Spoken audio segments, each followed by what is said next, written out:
10月1日星期3，有識之士，有 Maki 生日快樂。10月1號發生嘅事係香港流行文化節2025，娛樂無窮，展覽聚焦就係80、90年代嘅香港喜劇電影，特別精選咗電影當中嘅經典歌曲，打造咗一個喜劇 K 房，等參加者可以感受到戲內戲外嘅熱鬧氛圍。展覽都邀請咗演員咗創作人進行呢個口述嘅歷史訪問，深入剖析喜劇方程式，就係由呢個劇本設計啦、笑點鋪墊啦，仲有演員演繹等等，揭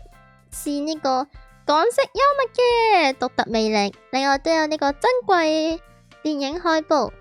打卡裝置等等，等大家可以沉浸喺入面，開開心心。唔知你中唔中意睇喜劇呢？你其實某程度上幾中意睇喜劇電影，主要係多數情況下可以用少啲腦，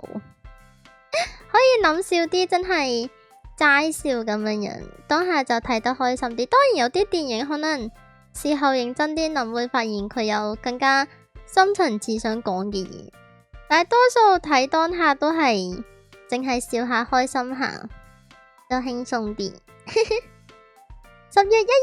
天秤座嘅幸運顏色係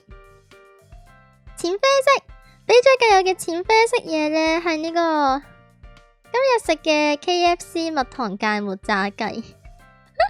但係呢，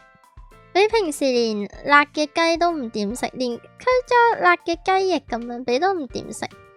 今日唔知點解wing 咗叫一個有芥末嘅炸雞，結果最後就浪費咗超多佢個蜜糖芥末醬，因為一多呢，俾就覺得陣wasabi味勁出，嗰個芥末味勁出，之後就食唔到，淨係落勁少勁少，但係呢，落得少又同原味炸雞冇咩分別，因為啦，唉，嘥錢。不過呢，今日食炸雞，食完之後覺得有啲油，所以可能呢排都唔食炸雞住。唔係炸雞心情。今年上到要 Maki 講嘅嘢係，又係滿滿進步嘅一年。臭臭，無論係唱歌方面定係 PV 方面，都係滿滿進步嘅一年。比多仲係會聽呢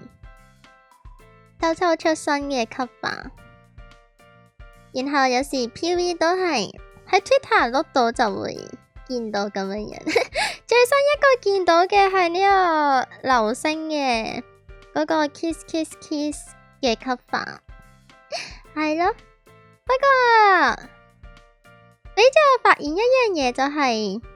秋秋停咗呢個結尾圖，喺 Twitter 個簡介嗰度寫，唔知係因為太多單啦，太多單啦，定係可能現實都有嘢忙咁樣樣。不過比諗，秋秋都係叻嘅女仔，所以應該可以兼顧好呢兩方面。厲害就係呢，今年收到呢個秋秋送嘅比嘅識喐嘅鐘，比真係超中意，唔係講笑。比真係勁中意，但係啱啱突然間諗到一樣嘢，發現呢，秋秋送俾比嘅嘢，好似基本上全部都係識喐。無論係叫咩，例如係以前嘅慶祝 cover 啦 ，remix， 即係然後比嘅直播，比直播唱咗嘅歌整做 cover 啦，或者係以前呢，委託比嘅圖呢咪有個兔耳仔嘅，嗰個 Q 版兔耳嘅又係 Jeep 圖識喐噶嘛。今次呢個鐘又係識喐，之後突然間發現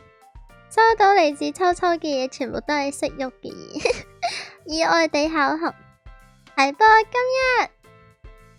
生日，希望你又食到好食嘅嘢，過得開開心心咁啊！我希望你可以繼續做自己中意嘅嘢，係咯。最後再次祝你生日快樂，希望你除咗生日睇到呢條祝福短片會笑之外，每日都開開心